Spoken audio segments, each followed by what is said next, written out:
Hello, everyone, and welcome to another episode of Epic Loot Radio. Brian here, going to be sitting down with Space Tomato to have a wonderful and hopefully fun casual chat about all things Star Citizen and even perhaps some content creation. We like to talk shop here a little bit inside baseball from time to time. I'm always curious as to how people approach their content and overall just the overall experience that they have with creating videos. So welcome in, Space Tomato. Would you mind giving yourself a little bit of an intro for those of you who are over here from the Prime side that have maybe never seen your content? Sure. Well, thank you for having me. Appreciate being on. I am a YouTube person. I do Star Citizen YouTube content mainly. I jump into different space games, but I generally stick to Star Citizen. And I like to tackle the game from a more historic perspective. So we look at the development of the entire, lifetime of this game rather than just this one time that something's happening now. So add some context, give people an idea of how that development's gone, and then wrap it up by explaining where things are going in the future. So do that on streams, long form content on my second channel, Space Tomato 2, some more prepared videos on my main channel, and then I also stream on YouTube and then Twitch. And I do a couple podcasts that you were on last week. Yeah, which we had a great time. Oh, dude, it was so much fun. That's one of the things I love about video games, especially with podcasts. That's what actually got me started making videos on YouTube, as I was running this podcast for Final Fantasy 14 for years and years and years. And then essentially I was like, you know what? I guess I'll start putting some stuff out on the YouTube space. And then and I was like, oh, I should have been doing this whole time. Wow, this is incredible. Much more, or at least a much greater reach on YouTube than hey guys, subscribe to my podcast. It's like, it's like the numbers you see when you're behind the scenes compared to, say, Spotify or YouTube. And some people on Spotify do great, but like when you're putting out content that could be in a YouTube video, it tends to do a lot better in a YouTube video. Yeah. So let's talk about Star Citizen, because I was on your show and we got to sit down and got to give my impressions of the game itself as a newcomer, as somebody who literally hasn't spent 10 years following the game and has either hit a point where it kind of like two paths diverge. Either like we're already in, this game's coming out, like I'm excited for it, we just don't know when, or like you get like, I can't believe I've spent so much money on an alpha. That seems to be the path divergence that I see and hear. But for your perspective, from like, when did you start following Star Citizen? Why did you start following and being interested in this game? And then what caused you to jump into content creation specifically with Star Citizen? Okay, well, I started with Star Citizen back in 2013, like around when it first started. And it's funny because I come from a very RPG background. I'm not like a lot of people will come from maybe Wing Commander or Freelancer and be used to sort of like flying spaceships and stuff. Yeah. That's not where I come from. So when I look at Star Citizen, it's not necessarily the flying the spaceships that interests me, which is kind of part of how I try to angle my content. Mm-hmm. But I got into it back in 2014, 2013 because I was looking for something after Mass Effect. And Star Wars 1313 was like a game I don't know if you remember that. It looked like it was going to be like the new Jango Fett bounty hunting game. It looked open world, city, you're like in a Star Wars universe, a cool little space game, but it got canceled. And then Prey 2's trailer came out and it looked like it was going to be a great game where you were like a bounty hunter in some space world, and it got canceled. So like, I'm constantly looking for these space games and they're giving us these cool ideas, but they're never producing anything. So I'm searching. I finally come across Star Citizen. And honestly, I didn't really care too much for it at first. And that's why I didn't back it in 2013. I backed it later in 2014 because I was finally like, okay, I need something. and the 325 was a cool looking spaceship. So I picked one up. But ultimately, I didn't actually start playing and caring that much about the game until around 2017. And that's when I kind of started to get more into content. So the way that happened, to make that short, is I met my wife, Hmm. well, at the time girlfriend, and Wow. At the altar. Oh, yeah, hey, here we go. crazy. You just run into your wife. Wow. Yeah, I just Um, walked by an altar, and then all of a sudden there was my wife, and then we just said, "Let's." All right, I all guess right, we'll go cool. I home. guess we're married. Yeah. There we go. So yeah, Mrs. Tomato is she's known around the community, and she actually runs the channel and the Discord and our org together. And at the time, I talked a ton about Star Citizen, and I didn't really have any friends who cared about it. Most of my friends were very not interested in hearing it, so I talked to her about it. Thank God I didn't scare her off, because eventually she was like, "Hey, you know what? You're really, really passionate about this, and you're really good at talking about it. Why don't you like start talking to other people about it?" Yeah. That you don't want to hear it, but I feel like you my need to wife is the share says a this. similar thing, but in a less positive way. Like, would you just go like make a YouTube video? Because like you lost me at some point. No, she's actually really into the game, probably more into the combat than I am. But she's ultimately the reason that I started to get into posting content, and it kind of picked up from there. And honestly, that's the reason I started making content, because of Star Citizen. I mean, a lot of people are like, "Hey, why don't you cover other games?" I only cover Star Citizen because I liked it enough to do that. I didn't start doing Yeah. YouTube and look for a game to cover. So I'm still Yeah. waiting for more games to, get that interest. It's actually a really important thing. That's a really good quality that I actually have noticed about you. And we were kind of talking a little bit about this in the pre-show for those of you who are just kind of curious, but like you can almost like you can see the passion behind the game. And if you're passionate behind the game, that can help drive the content. And when you see content creators who are like, oh, I don't like this game anymore, you feel that in the content. But not only that, but you feel like that, well, they've made their whole career about this, and then it's just like, oh, what do I do? And then it's you got to keep making that content. So you feel the burnout on both fronts, especially, and that's always a risk as a content creator. And passion, I think, is the balm, the cure to driving, and that should be what drives somebody's content. Otherwise, if you're driven by any other thing, like I just see people burn out from Yeah. making content all the time, and it's And like, I'm oh, yeah, go ahead. and well, Star Citizen is not a difficult game to burn out on. I mean, it's a great thing that they're building, and it's a lot of fun, and it truly, like, there's nothing else like it. But this Right. is a guy I've seen people, so many people burn out on this over the years, players and creators and employees.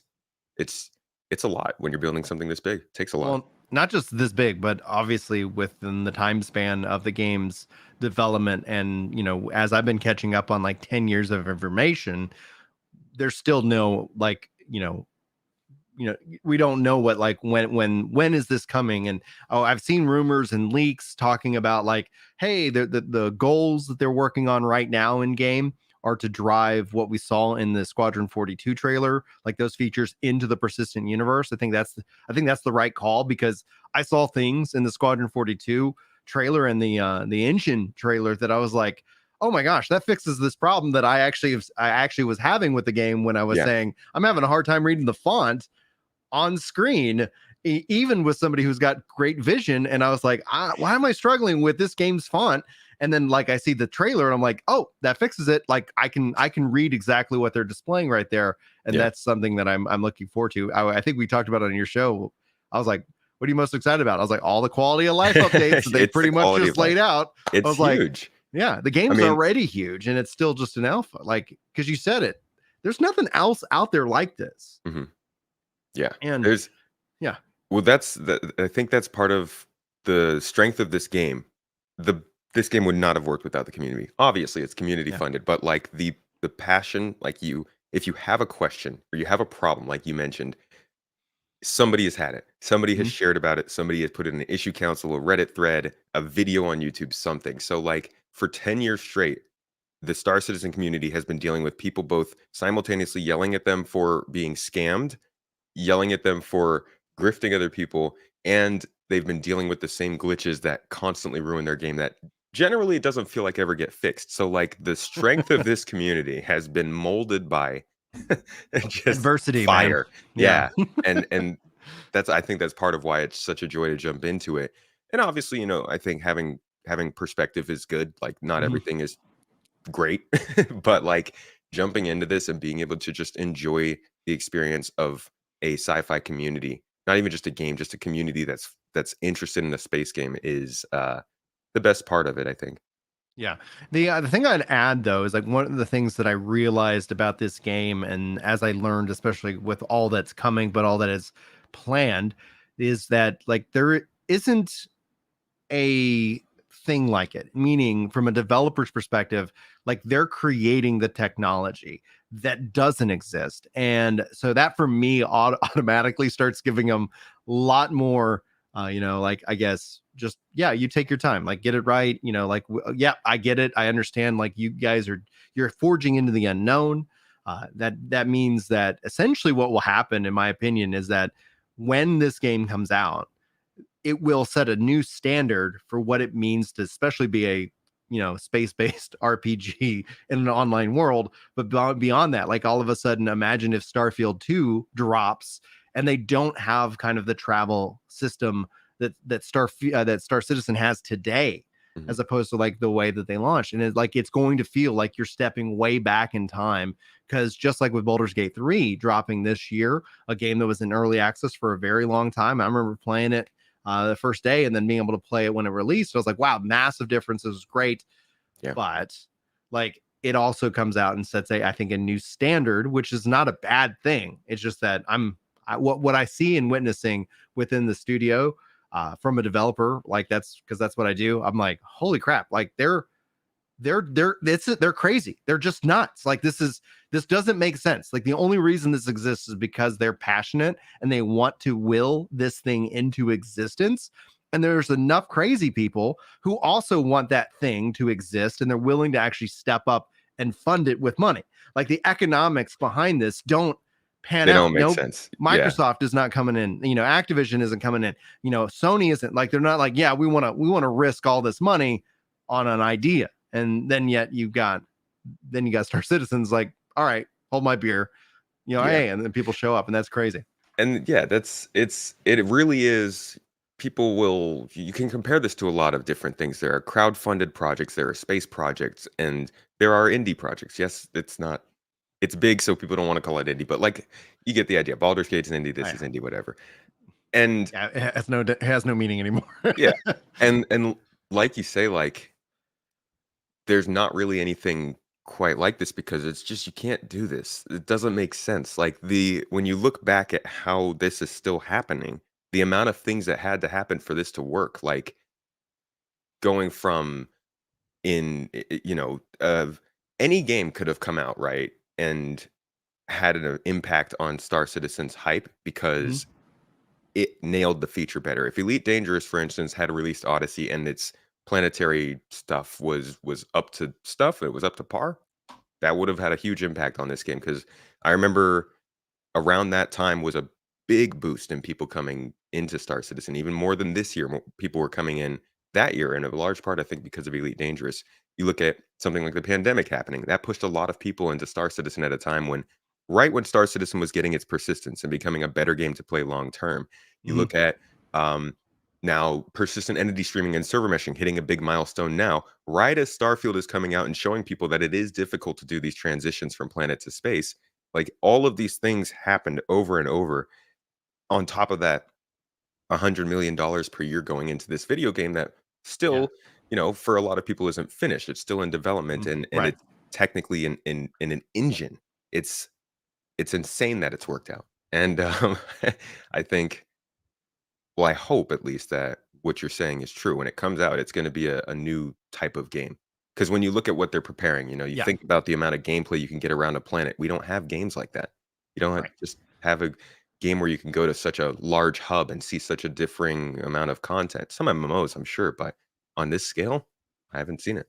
Yeah, haven't seen it yet. It's going to be interesting to see how it kind of settles in a way, because no matter what, like, one of the problems that I see within MMOs, I'm very curious about your perspective, because also like I come from the RPG background. I stepped into MMOs with Final Fantasy 11. That really kind of like cemented my love of the sandbox MMO. And when it's all said and done, I understand why theme park MMOs do so well, because there's a lot of mind share in whenever it releases an update. There's a lot of marketing that comes to play whenever they increase the overall, like it's a Ferris wheel that you're on this hamster wheel that you're just kind of running around. And I get Mhm. why that works on us from a psychological perspective. And sandboxes tend to historically, since the release of World of Warcraft, struggle because from a casual perspective, from a solo player perspective, like you gravitate into kind of this ease of access and quick fix, etc. But that's where like Star Citizen has been such a breath of fresh air, because for the longest time I'm like, yeah, sandbox MMOs, they don't stand a chance when you look at the online narrative, because no matter what, you'll see a spike in the population when the game comes out, as people are going to check it out with a hype, and then they leave, and then the narrative is like, look how much the population dropped after the hype wore off. So how Can do you you give think? Go an ahead. example of a game like that? Most recent one would be New World. Final Fantasy 14's Endwalker expansion also saw a similar dip when people finished the expansion of the story.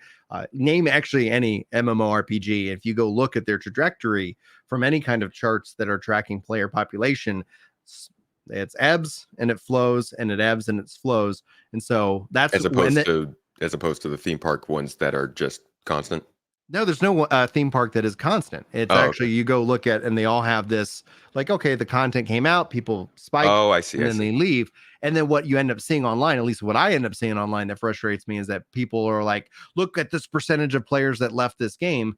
And they try to use that to say, like, this means the game is bad and it's failed, etc. And it's like, oh, but then as long as you can be funded, the next content update has a similar effect. Yeah. Spike, and then and dip, and then what you end up building is trust.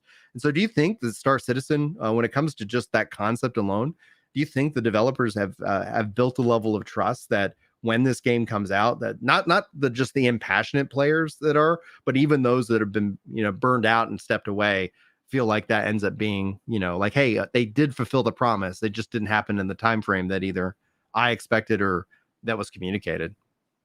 I don't think they're gonna ever stop trying. So at some point, yeah. I mean, I guess the question is like what could be the end point? At some point they either have to reach their goal or run out of money. Um Yes. I I think that they can always find ways to make money.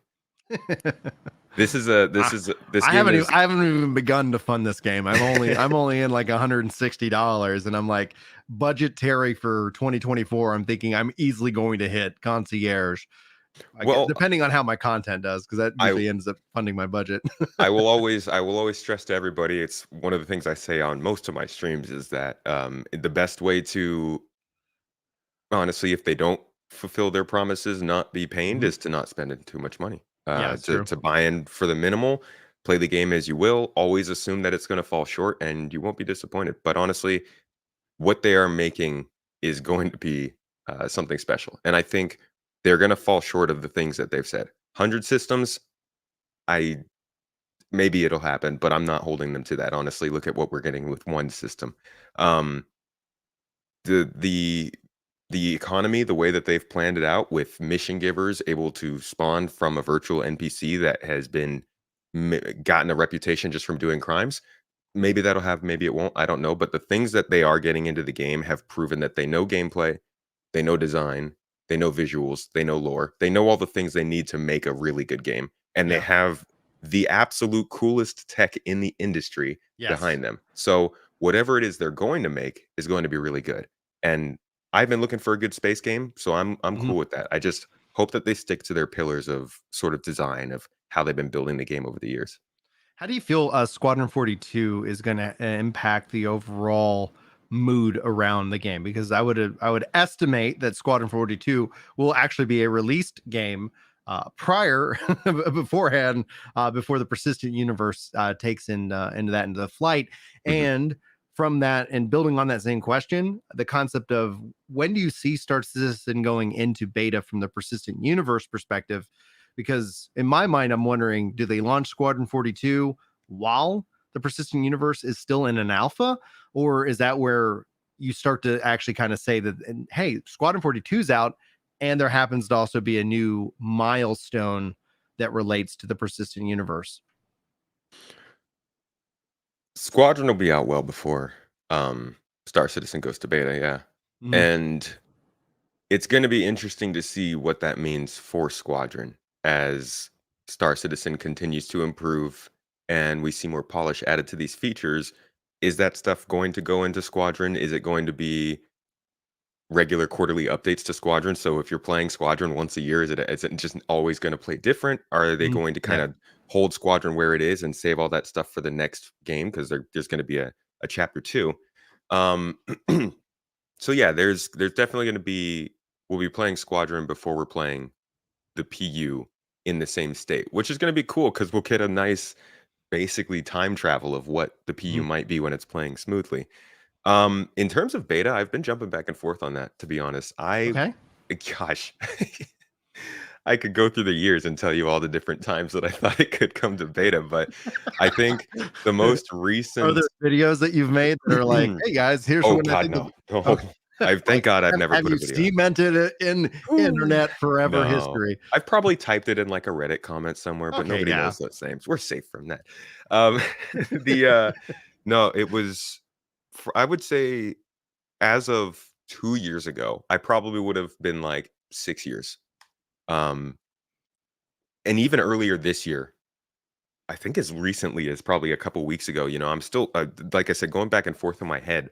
I'm jumping between 4 years, 6 years, 8 years. Like, we're at a point now of change again. Yeah, Actually, one of the videos, one of my most proud videos, yeah, it goes over like the history of the game and it splits it up into phases. Talks about phase one being around 2013 to 2015, focused mostly on getting this idea of Star Citizen out there and solidified. 2015, 2017, expanding, scope creep, mhm, planetary features, that stuff. 2017 to 2019, 2020 was like they didn't really seem like they had a direction, but they were yeah, producing stuff. So they're right. like throwing stuff out there and it's getting made.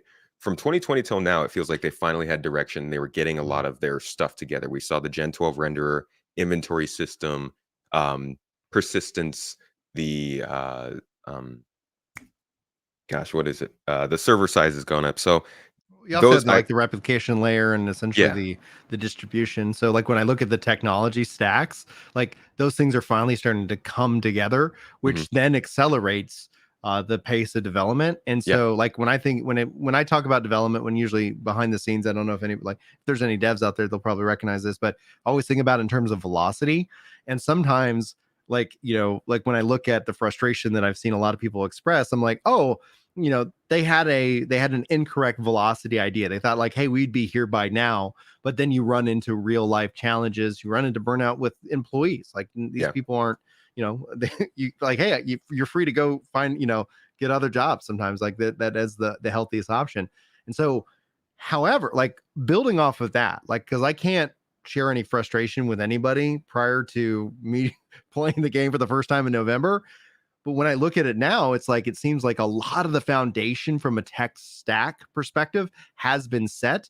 And that means what I would presume it would be a faster velocity. And Matt in chat's like, he's estimating 3+ years for the beta, and then Squadron is in 18 to 24 months. And I would go and I will state I think Squadron is 18 to 24 months from now. Like, that makes a lot of technical sense based off of what they've communicated. We'll see if it pans out or not, but I'm absolutely like, that's the right time frame in my mind for Squadron.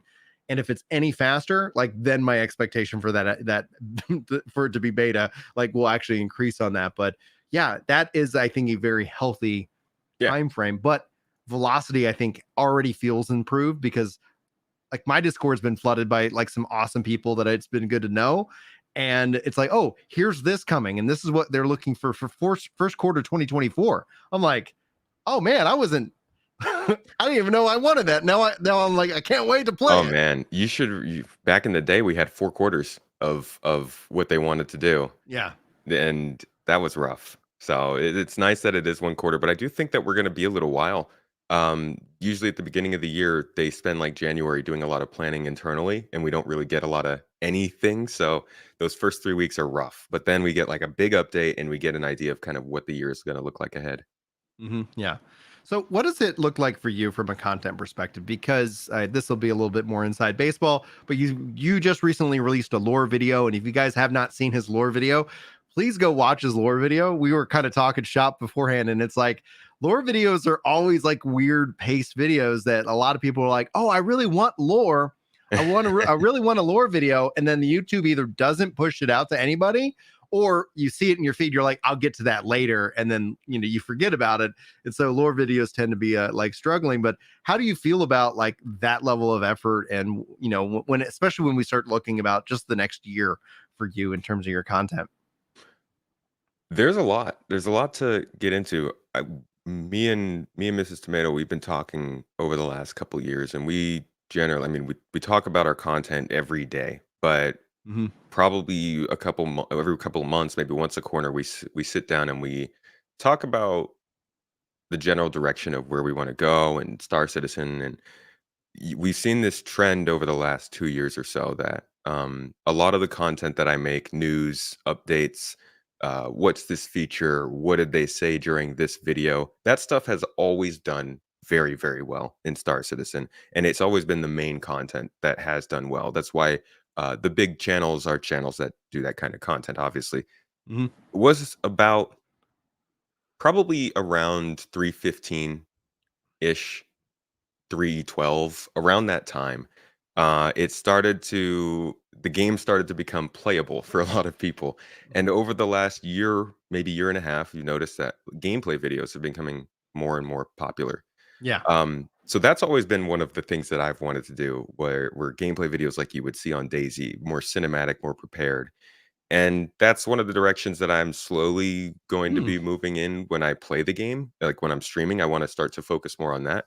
So that's one thing that we want to do. But there's a lot of opportunity with Star Citizen now because there are so many more people coming in. It's not even just the game itself that's changing. It's just that people are interested in more stuff. So um kind of it's an open map right now for next year. Yeah. That's awesome, dude. What what is the one thing that you wish like either your community knew about kind of content creation and your approach to it? You mean like a behind the scenes sort of Yeah. hmm. I want to say that, let's see. Well, making a video is not as straightforward as you would think. I guess Hmm. is that like when you want to make content for the game, at first you kind of are gonna just put everything out that you're feeling because YouTube doesn't know you. Even if I mean it doesn't Yeah. even have to be YouTube. Like if you have a website, right, and you're posting a blog, you kind of just put all your thoughts out there so that your audience it comes and they respond and you're like, okay, so this is kind of what I should focus more on. um Once you start to actually focus more on stuff, it gets really exhausting trying to figure out like, okay, so is this something that actually I should focus on right now? Like we were talking before we started about that timing is such a big thing. Yeah. And when you say things like, oh yeah, on YouTube you have to be consistent, most people think they mean consistency and timing, but it's content. And it's like when you're thinking about making a video about, let's say, a new ship, Hmm. maybe you can't just make a video about the new ship. Maybe you need to make a video about the ship's design or the fact that the ship is the first to do a certain thing. It can't just be a ship video. What's your favorite thing and feature of Star Citizen? Oh boy. Does it have to be out? No, actually, let's break that up into two questions. Like currently in the game, Mhm. and what are you most looking forward to? What feature? I think currently my favorite's the tractor beam because I think that's just the most successful feature they've ever released. They just like almost every I feature haven't they even put out. seen the tractor beam. What is that? You haven't used the multi-tool tractor beam to move No, anything no, yet? no. I have Oh, not. man. Yeah, I'm no, still it's like every time I step in, it's like I learned something new, and I'm like, oh.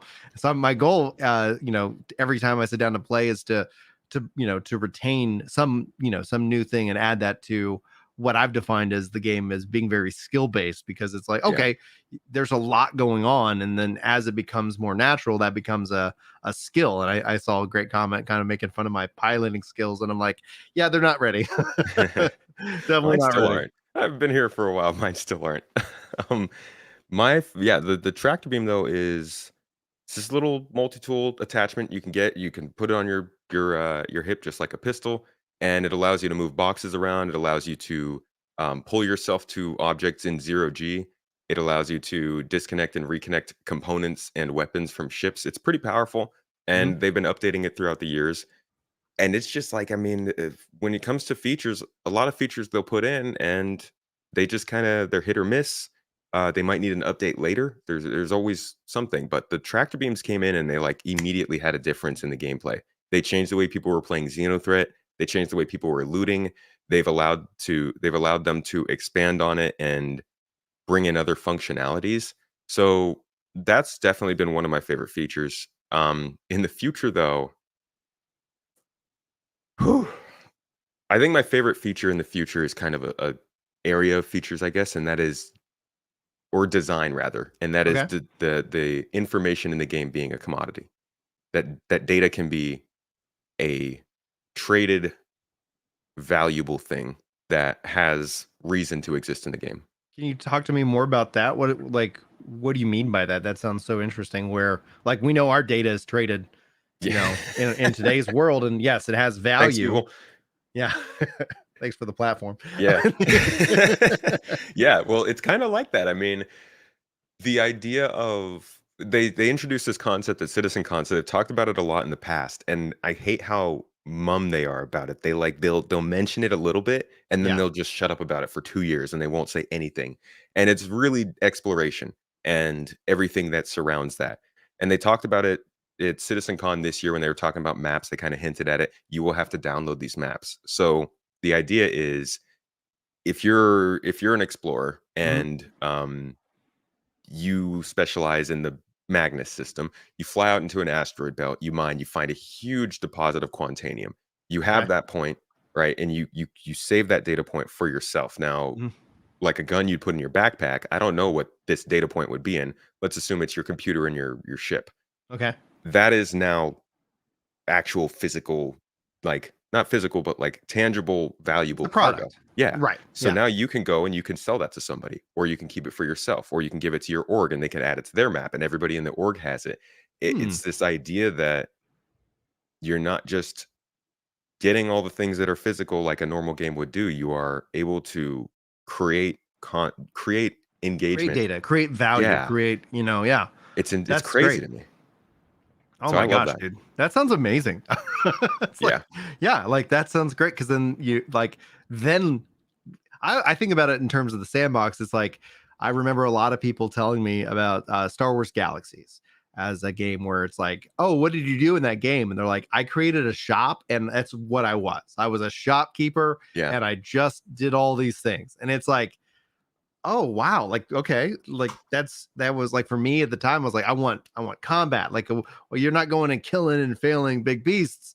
But then now, as an adult, as somebody who's like, yeah, with the kids, like, man, creating something where people keep asking me, they're like, well, when this game launches, what do you see yourself doing? And it's like, so they talked about outposts. I was Hmm. like, that sounds great. Set up an outpost. I might just farm materials and supply them to the market as this Yeah. just like, what do you do? It's like, well, okay, occasionally friends are online and we go, maybe we'll go run a mission or something like that. We'll go do something, take out some space terrorists or something great, or what am I doing? I'm just mining.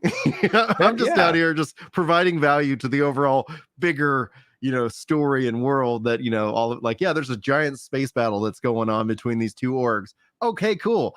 I supplied the material that allowed them Yes. to do that. Like Yes, that's the magic of it. that feels so freaking cool. And that's one of the things that I'm looking forward to. Like when they laid that out. And I think the thing that keeps me from just going full into this game as kind of like this is my home now is that there isn't a persistence because of the server wipes that do happen. So it's like, Yep. yeah, I'm gonna play around, I'm gonna see what's going on with it, but knowing like I'm not gonna make that full level of investment of my time because the next update, could potentially, restart my progress. And I'm like, I'm okay with that. It says alpha. I'm cool with it. Yeah, I that knew what I was was getting into. it used to be every quarter too. I mentioned in 2020 they updated their persistence. Hmm. Before then, it was every single quarter, no matter what. Everything you did got wiped. Oh So wow. it's like, yeah, you're just playing in 3-month blocks. You also couldn't buy or rent ships in game. chat saying, KBM says, when do you think Gen 12 will be out and how will that make Star Citizen better? And so I have a question on top of that question. What's Gen 12? Gen 12 is the really arbitrary name that they have for their new graphics renderer.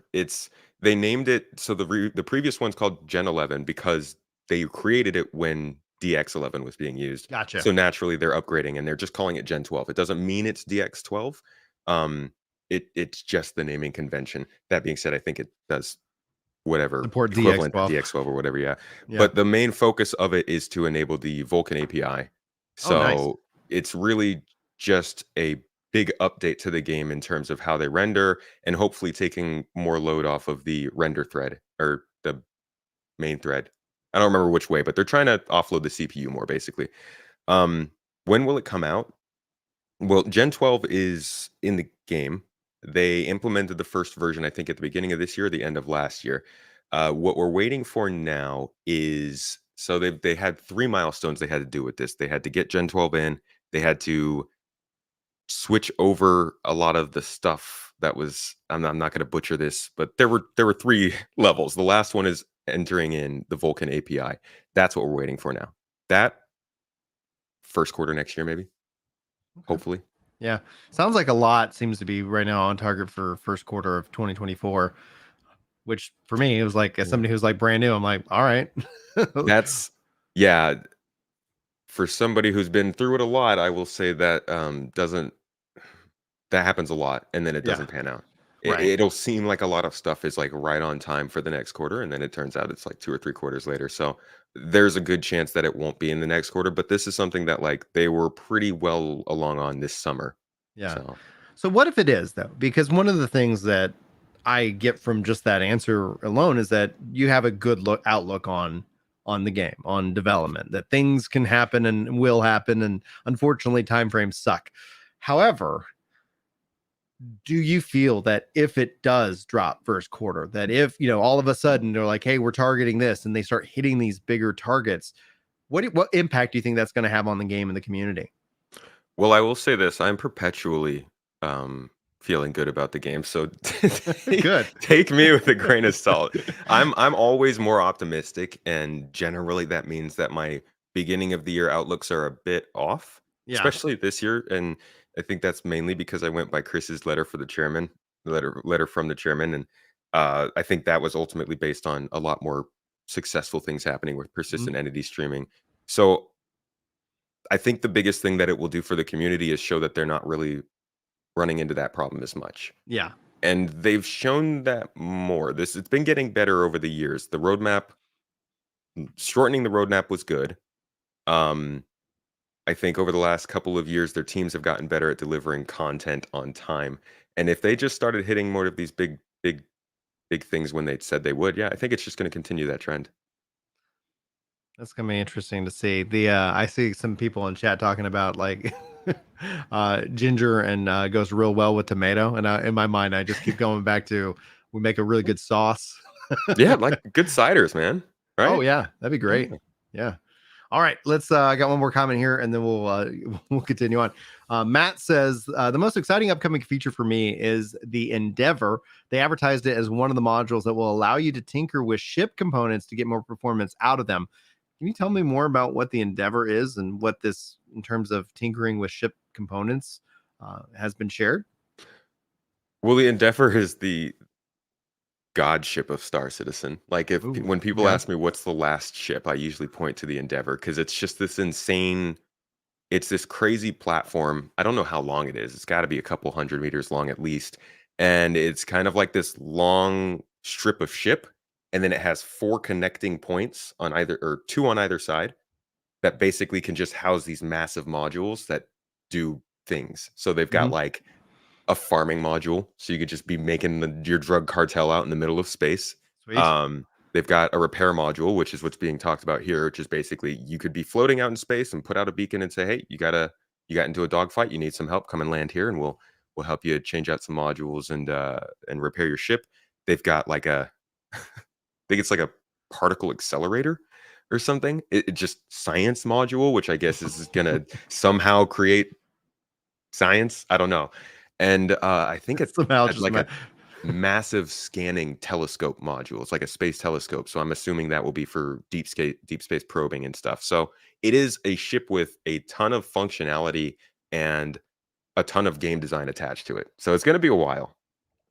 It sounds like it.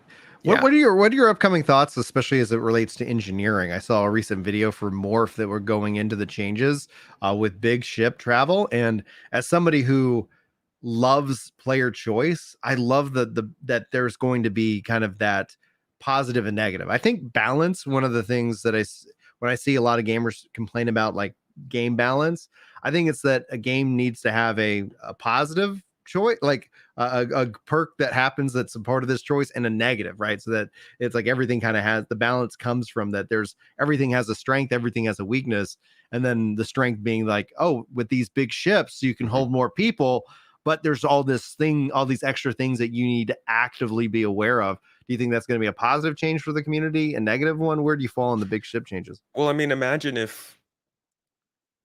Do you think Star Citizen's pay to win? So, oh man, that's a great question. I think pay to win is something that is a derivative online term that just gets labeled and thrown at any game. And so we've diluted what it really means. Where, as a player, if I can sit here and outspend you, I will defeat you every time.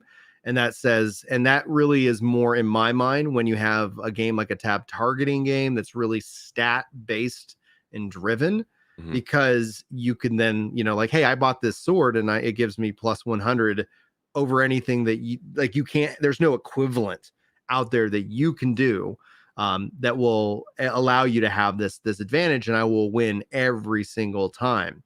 When things shift to skill based systems, it doesn't matter how much you can spend. I could still technically be a better player than you, and I can destroy you each and every time. What I'm trying to say is that there is a weird fine line. And when it comes to the online discourse around pay to win, I just tune it out. Mhm. I'm going to take the approach of I'm going to go in, I'm going to go in understanding what the monetization of a game is. And then I'm not going to complain about it, because I don't know. I see a lot of people who are so against any kind of funding for games. They're like that. I'm like, all right, I can't deal with you. Like, in this moment. What do you think? Yeah. Well, the conversation around it is definitely exhausting. For Star Citizen, I think they're in a dangerous place, but I think Mm, this is one of those things that they're doing to help out with that. There's we have the ability to buy any game or any ship really, and yeah. not all the time, but they go on sale. And like, yeah, you could, one person who has a Super Hornet's going to be better than somebody who has, or rather, somebody in a Super Hornet could be better or worse than somebody in an F. No, that's not a good comparison. A Gladius versus an F-8C Lightning. You got one really weak ship, one light fighter, one heavy fighter. Um, One's much more expensive than the other, and so if the person who buys that more expensive ship goes up against the other one and kills them, they're just gonna assume that they're better because they bought stuff. The same goes for, like, bigger ships. Bigger ships cost more, they do more. If you have a ship that's, say, a three-person ship, but you have control of all of the weapons on that ship from one seat, suddenly it feels like you just bought 3 ships, and you have all this power, and you could just use all this stuff whenever you want. Hmm. It ruins the point of maybe going out in that smaller ship, or maybe preparing your ship for something that's going to happen. Like, the downsides have to be able to counteract the ability to just pick these things up, or there's no reason to not fly them all the time.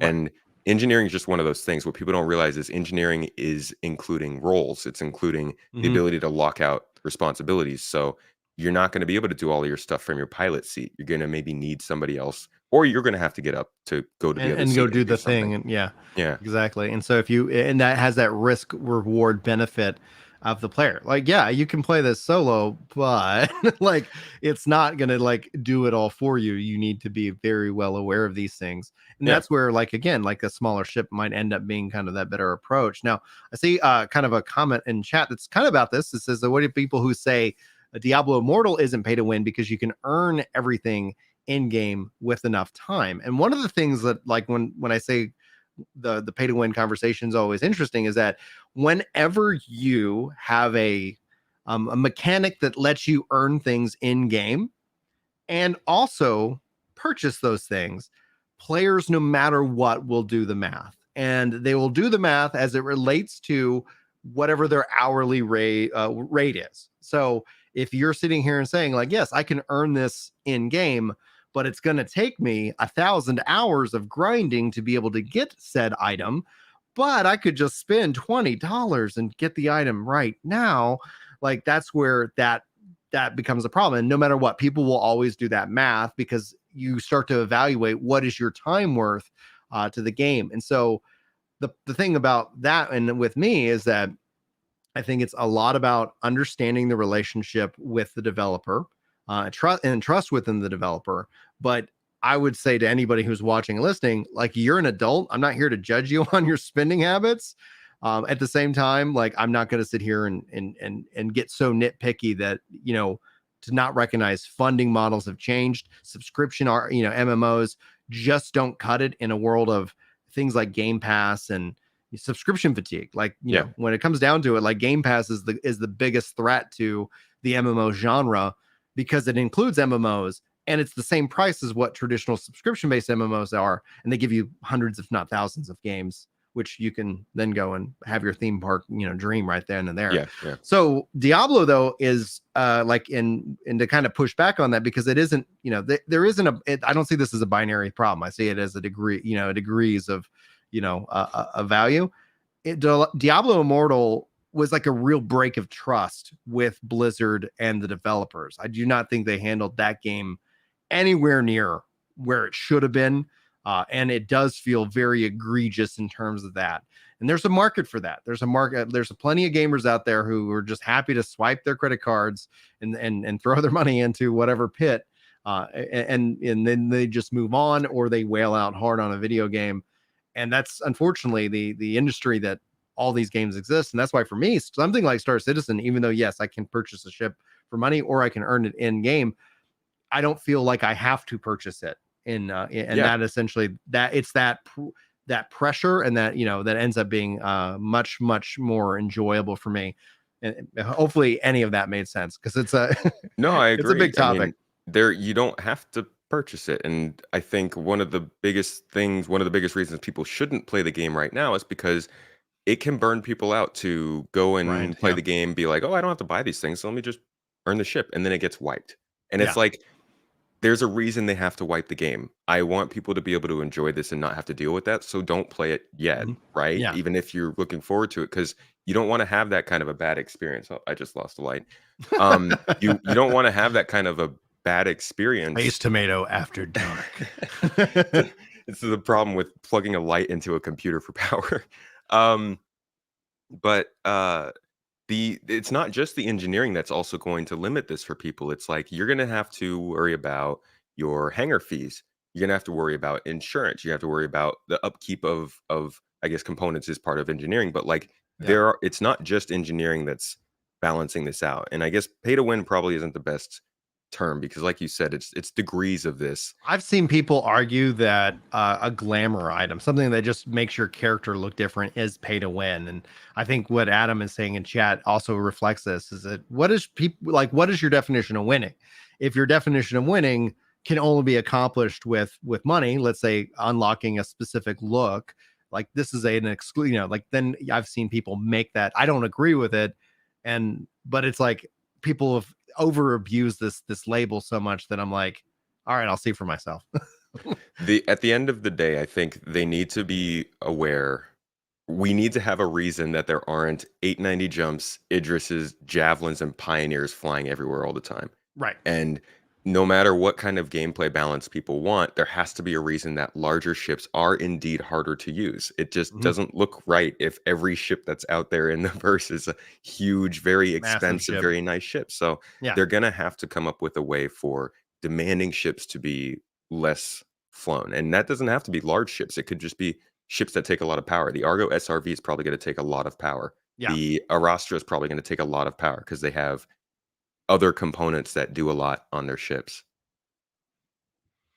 And the fact is like watching and seeing that you have these, like, I would call them aircraft carriers in space, like that can be player owned. Yeah, go to your thing. I'll keep talking.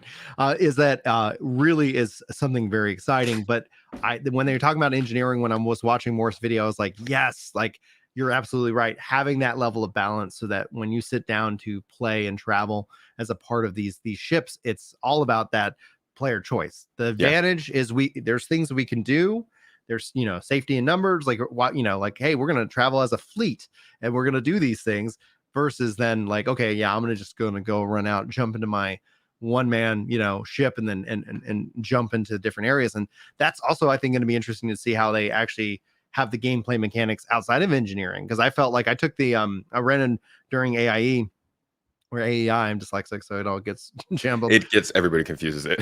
Yeah, so it's like but like rented was it the Reclaimer or something like that, and it was like the flying that, like, how I was like, this already feels way different from anything I've flown before, and I almost got everybody killed, which was just like, I'm so glad I didn't, because I was like, come on, let's get this figured out. And then literally on the first person shooter mission, like everything was going real well, and then I was coming back to land and at the space station, and I messed it up and it went Yeah. poorly. I was Landing like, Reclaimer. dadgummit, man. That's a rough one. Oh, I do wonder, like, do you think they'll ever add in any kind of like ease of flight mechanics that players could take advantage of, especially that might not have like the hand dexterity? Like when we think about accessibility, it's a great topic. Mhm. I saw a lot of pushback against Elden Ring, and that's one of the games that I'm just really looking forward to also kind of diving into here in the future. But I saw a lot of pushback on Elden Ring, that it was like, oh, it's not accessible. It's not, this is a game that I feel like people would make the case like games should be playable by everybody, and I don't actually agree with that take. However, there is a level of accessibility that does kind of prove kind of almost an enjoyment factor, where something is just tedious for being tedious and doesn't really add value. Do you Mhm. feel like any of like what's your take on accessibility within the Star Citizen universe? Well, I think this game suffers from lack of accessibility. It's at an alpha state, so I guess that makes sense. I have heard that that's generally the time you want to focus on those features, so that is something that they think they should focus on. But at the same time, this game will have so many key bindings, um, and it's also going to be there. It's a very complex game, so I'm sure there are going to be some places where it's just difficult to work with that kind of stuff. And you started out this question with an example. I wanted to could you repeat that again, because you brought something up, but it So slipped my the mind. example would be something with Elden Ring, especially when it comes to accessibility. A lot of players stepped into that game. It was very well hyped, so it ended up reaching a lot of gamers. And then you end up running into the issue where somebody might not be skilled enough because of maybe a disability or what have you, to be able to play and enjoy the game. And then it became a big conversation about game difficulty. And that's why I sided on like, no, this Elden Ring's Elden Ring. And if you can't play it, like, I'm sorry, but we shouldn't water down the experience for everybody just so that somebody can play. And then the pushback on that is that we'll just add in difficulties, right? So Right. it's like, okay. Well, so yeah, I think there's two levels to it. There's like accessibility for people who actually have a physical, or maybe yeah, I guess physical reason that the game is harder for them to play. But then there is also the actual difficulty of the game. And Mhm. this might be a bit of a hot take, but I don't think it should be easy to fly ships. I think Right. I if this game is playing how it should play, I don't think most people should be flying ships all Mhm. the time. And I did a video on this at the beginning of the year where I posted a poll asking, "Hey, would you spend 50% or more of your time not flying a ship?"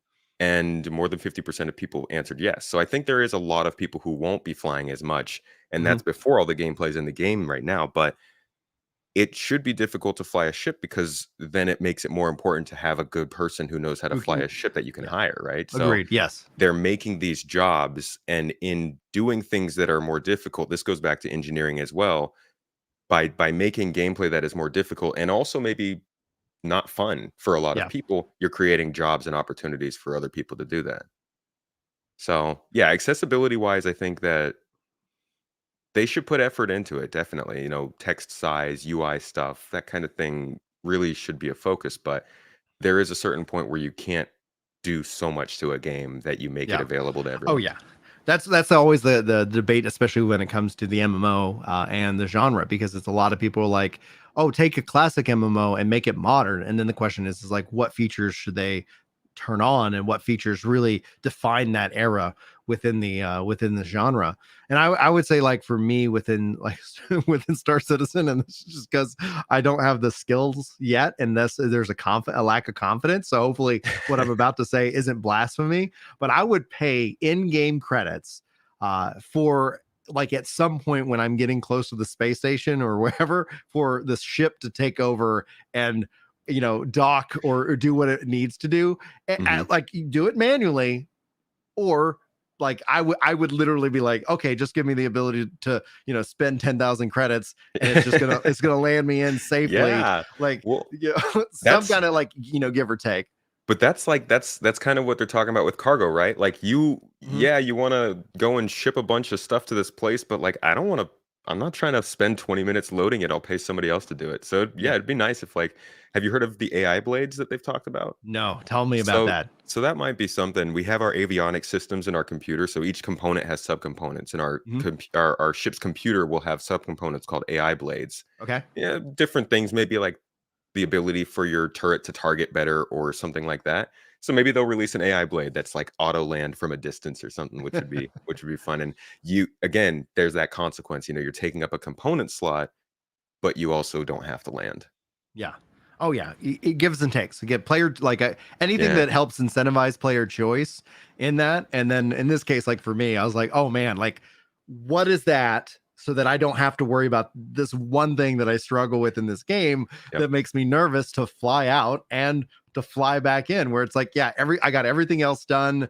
Mission went smooth, having a good old time. And so that's the only thing that really that comes to my mind. Where I was like, man, it would be great if there was like because like when you get close in, I can do Alt N to have it actually like set the ship down. And I was like, oh, I like that. Man, it'd be great if like, oh, you're 500 meters or whatever like the distance away. Would you like to let the Hmm. system kind of handle Yeah. this for you? Yes, Exactly. please. That'd be great. Yeah. Yeah, I'll pay for that. This is the one part of the game I hate. Can you Yeah. just handle that for me? Thank you. And Yeah. but then there's a cost to it. Like it's Mhm. not like, oh yeah, the game's just because then everybody would always just do that and you kind of miss out on that immersion. Like Yeah. there should be an ebb and flow and a give and take in my That's mind. I think that's the messaging that's missed a lot when they talk about things like the food system or the cargo system or the engineering system. People are like, I don't want to do that, and Yeah. like they forget to say, hey, the whole reason this is in the game is for a money sink, so that you don't Mhm. have to do it and you just pay for it. Yeah. But yeah, Now, Skookho, hopefully I'm not butchering the name, says, feel free to ignore this if you'd rather not to get into it, but are you aware of the issues surrounding the recent Avenger 1 video and the kind of behavior it was in Star Citizen? So, no, unfortunately, I'm not, aware of it, but you were shaking your head. So it sounds like there is yeah, a wider information about it. Are we good to talk about this? Because I don't know yeah. what No, the issue we was. can talk about this. It is important. There's really two issues. I didn't watch Avenger One's full video, but I did watch his first one. I got caught up a bit on this second one. So I don't know absolutely everything. I know the gist of it, but there have been obviously, like all video games, cheating rings in Star Citizen, and they've been found in various ways. Yeah. So last year there's a couple of people who have put in the work to try and get into these rings and you know see what they're doing and how they're doing it. And there were some legitimate cheats. People were pulling crazy turns and like firing guns at ridiculous um, rates and teleporting across the system. So it was like stuff that could really balloon out of proportion. I don't know exactly how that's being handled by CIG. Obviously, they're going to Yeah. have their own sort of process of going about this, but the video is basically about the aftermath of what happened when that was found out and sort of how that's all going. Um, that's bad, and I think it's something that people should be aware of, that cheats can happen, and that if you do see them, it could be the proper time to report it to CIG. Doesn't mean that you're gonna Mhm. get somebody banned, it just means CIG might follow it up. So, Yeah. don't see it as attacking someone, don't tell someone not to report it because it's rude. You're not just gonna get banned because of one claim. I Um, think one of the things about bans, because I've seen this in different MMOs and how they handle it, my personal preference is that there should, needs to be a reporting system. There also needs to be a level of just like whether it's a monthly report that doesn't need to go into detail of who all got whatever, but Mhm. just like, hey, we've done this, we found this, we've cleaned this up. These are the account, we banned thousands of accounts. Because what I end up seeing sometimes is people feel like they're reporting like, though, that there's a bot and it's definitely, like doing this. I keep reporting them and nothing ever happens to that. And then they lose that trust that their report is even doing anything. They're like, I'm not gonna Mhm. waste my time because they're not even looking into it. So I feel like even with any of those systems and in place, there has to be some level of just kind of transparency into like what actions were taken, because what I might assume is a bot could just be a really efficient player that day or something like that, and then maybe they didn't feel like chatting or something. You're you know basically describing the issue council. Good. People are like, "Are they actually fixing our bugs?" But yeah, I mean, we're very accustomed to reporting. What I really hope they do is they bring these reporting tools into the game, because having to go to Yes. the website to do them is Yes. just not it's Well, not great. same thing with the feedback, because I've, one of the things that like I'm like, yeah, I'm playing an alpha. I want to make sure that like if I run into a bug or an issue, that I'm doing and helping out, because that's the one of the ways that like, like I write code that Mhm. works perfectly every time until somebody else goes hand on with it. And then they're like, oh, this doesn't work. And it's like, Yeah, oh yeah, I never actually, like I thought of these scenarios. And then you did the one thing that I didn't even imagine anybody would ever do. right. And then it didn't work. And so it's Mhm. like, that's where it's like, yeah, like I want to help out because I might do something that nobody will ever do. And I want to make sure I report that. One of Yeah. the best ways to do that is in game. Every time you got to go to a third party. Same thing with like YouTube stuff. Like we've already got right now 43 likes. Thank you guys so much for hitting the like button. Nice. But I know that the overall, like, there's a percentage of engagement that happens whenever a call out or a call to action happens. And because of that, it's like, yeah, it's important to do that, because I forget one on videos until someone says, oh, don't forget to do. I was, oh yeah, I need to do that. But that's still such a small percentage. And so to say like, hey, you're playing this game, oh, go to a third party website. Like that's a niche within a niche of players who are willing to take that leap and jump in. Yeah, and that goes for the guide system as well. They need to move this stuff into game so it's easier for players. Yeah. You Now, could even hire, like, you could end up making that a system of where, like, you know what, I'm going to put myself into a guide position and I'm going to be racking up, payments mhm, as kind of a quest, and somebody's going to sign up for that. And the game's just going to manage that for yeah, us. yeah. Yeah. So there was a second part to all of this that happened, and this is the part that I am more aware of. This is actually, in my opinion, the worst part, and that is Okay. that at CitizenCon, a member of the community was physically assaulted Oh, based on in-game gripes, and that was probably mm. I think that's what's been focused on the most by the community, at least from Yeah. what I I've mean, seen, because this is Star Citizen is a difficult game to play because it's an alpha, and there yeah. aren't enough rules to protect players when they should be protected. There aren't enough rules to tell players what they could be able to do. So Hmm. there's like a lot of misunderstandings. There's a lot of bad things that happen, and people get pissed at each other. And I understand taking that out in game, but like when it moves to real life, um, yeah, no, that's definitely not okay, especially at a community event like that. Yeah. Well, that's good to know, and that's unfortunate that happened. That sucks, because that all of a sudden it's like, wait a minute, we're playing games. We're like, I don't know. I think it's in my mind, it's just easier to especially just agree to disagree and be like, all right, like we have we can just exist, or we can exist separately. The game's big enough in that regards, but that Yeah, sucks. That sucks. That's a kind of a bummer. and So go ahead. well, I was just gonna say, I think people should. I think a little bit of a debate about how people should handle this stuff and when we should be mentioning this. And I think it Mhm. should be clear that anytime anybody who is part of this community is being harassed, we should be standing beside them. We I should agree be standing up 100%. with this is a strong Yeah. community. And like I said at the beginning, it's the game's only as good as it is because the community has been here through the rough of it for the whole time. Yeah. And I think if somebody else is going through the rough of it, we Right. should have their back. Yeah, I would say like anybody who disagrees with that mindset, it's that transparency is actually more important. When you start to say, "Oh, let's just shove all the things that we don't want people to know that happen within the community under the rug," like then it can fester and it can end up dominating essentially the overall look and feel, because it's what you end up what ends up being signaled is that oh, our community's great, but then it's like people get in and they're like, no, there's this really dark side that everybody seems to say, like, we just don't we don't talk about Bruno.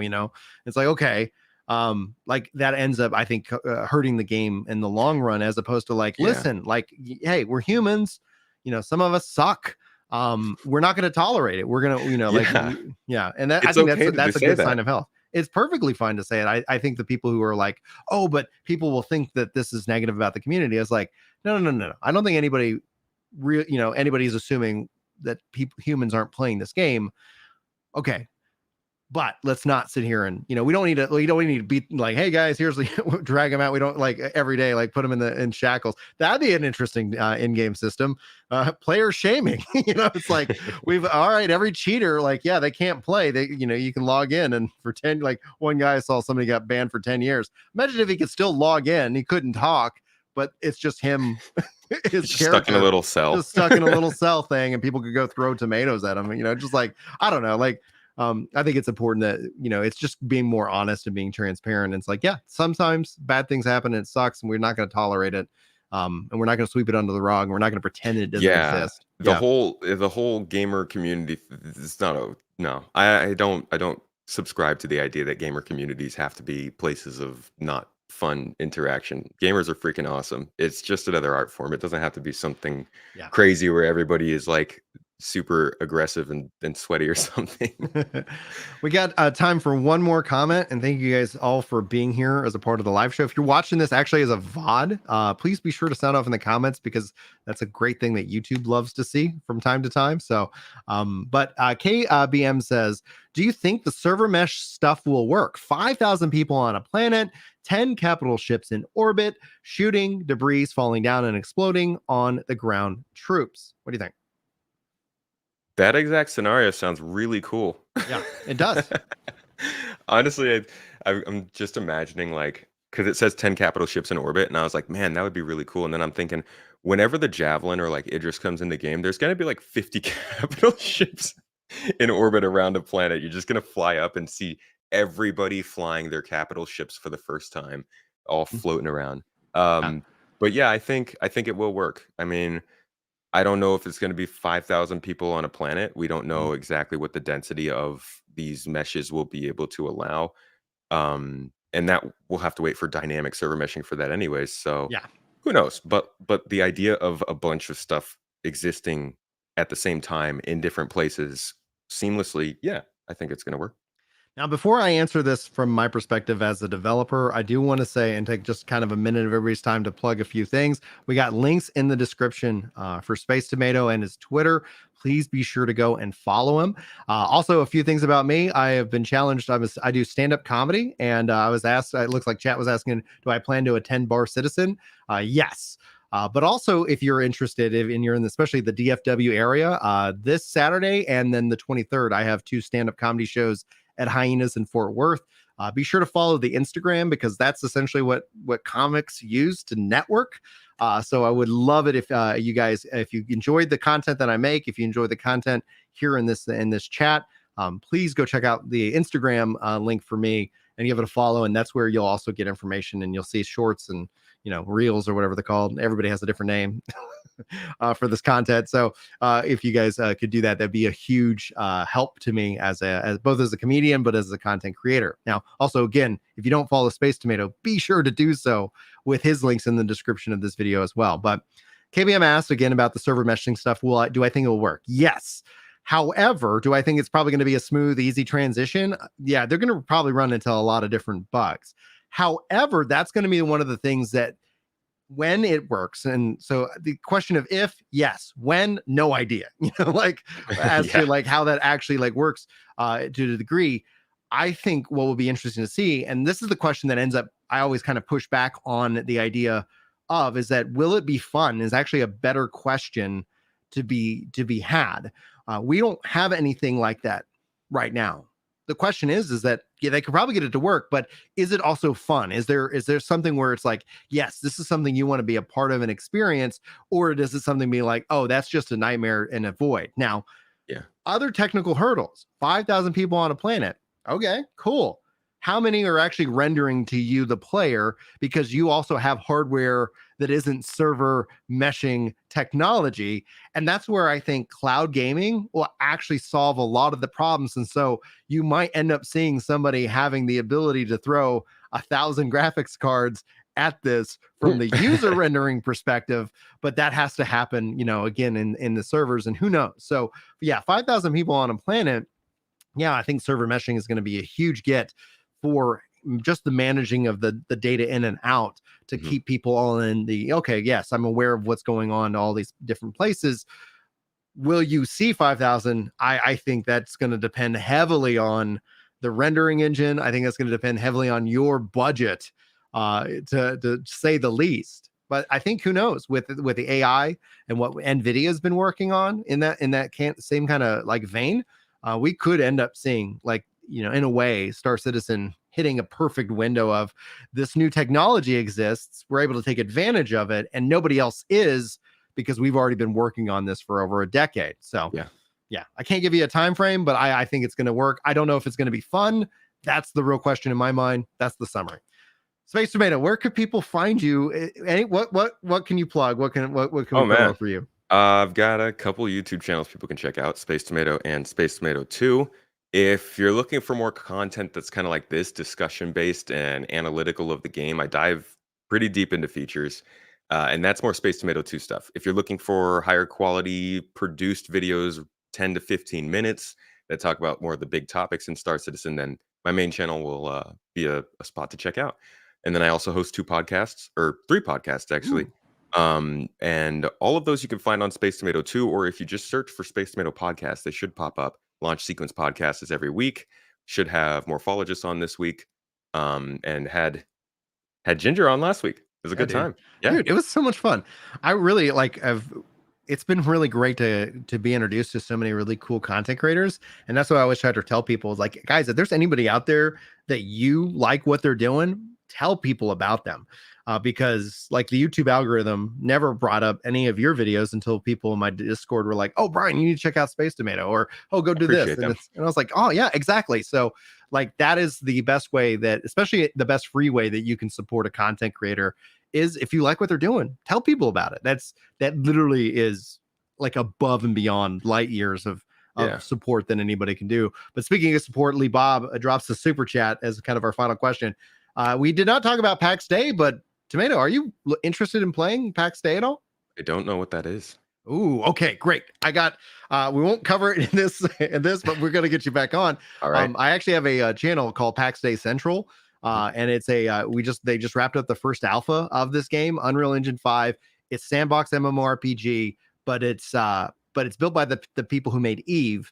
And it's, so I think it's going to be really interesting to see in the grand scheme of things. So if you get the opportunity, go check out some of my videos over in PAX Day Central. I do like discussion topics here on Prime, but I love doing like focused channels to be able to kind of like just narrow down. Like I can make a 2-minute, like if I can make a 2-minute video and the video only just needs to be 2 minutes, like that's why like a focus channel ends up being so perfect. So I don't have to be like, let me talk for 9 minutes just so the YouTube algorithm doesn't hurt me in this guy. YouTube. YouTube. The game. All right, guys, that's going to wrap us up for today. We're going to get you back on, Space. This was so much fun. So for sure. I would love to. And I'd love to come back on your show. I don't want to invite myself, but thank you guys. As well.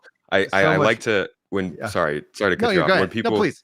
When people get into Star Citizen, I'll bring them on right when they start, and then I'll usually hit them up like 3 months later. Be like, okay, how's the honeymoon period? Well, you're 100% right. There's always a honeymoon period, and that's why I always like when people like. I don't know if you ever had this experience, but when I went to college, it was always like you'd see the freshmen come in, all like couple up within the first day or two, and then it was like 3 weeks later, they're like all broken up, etc. It's like, okay, everyone's just like, oh, this is so wonderful. I can't believe I met this person. And they're like, oh, it turns out like, the honeymoon period's over. And you're like, oh, you're human. Back to normal life. Back to normal. All right, guys, we're going to wrap it up. Thank you so much for being here. Hopefully we'll see you in the next, whatever we end up doing together. But until then, take care.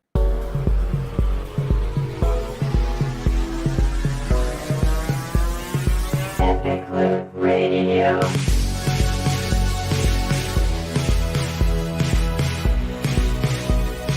That's Radio.